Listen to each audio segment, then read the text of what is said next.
Comment configurer une étape de validation intermédiaire?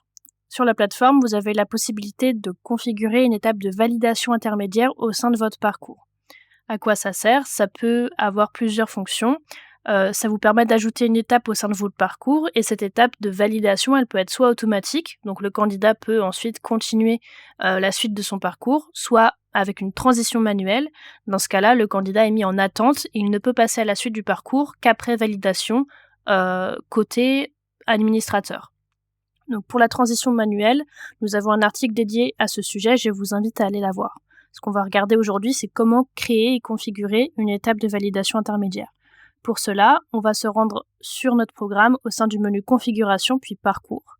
Je vais cliquer sur le petit crayon pour venir éditer mon parcours et notamment les étapes à l'intérieur de celui-ci.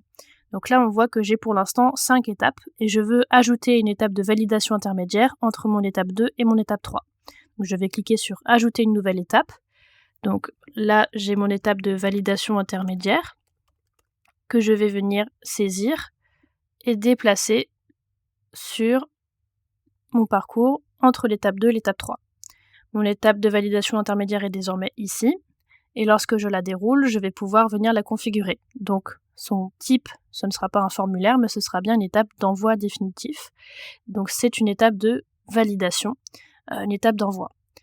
Sur cette étape, je vais maintenant pouvoir venir configurer certains paramètres. Déjà, je peux activer une date maximale à laquelle le candidat doit soumettre son dossier. Donc passé cette date, il ne pourra plus soumettre son dossier et donc accéder à la suite du parcours. Donc, si j'active cette option, je vais devoir aller saisir une date.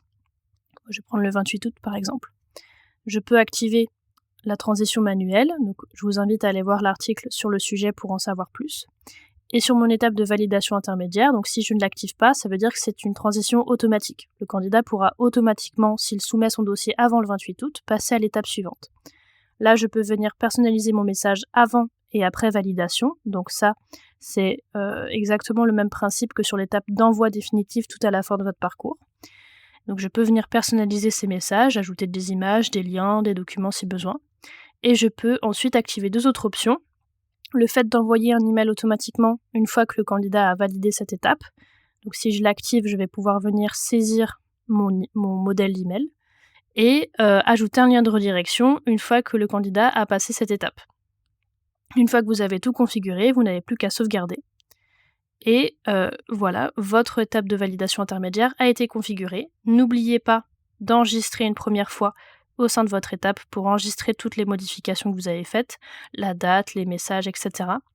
Et une deuxième fois en cliquant sur terminer tout en bas de votre édition de parcours pour valider complètement les modifications que vous avez faites.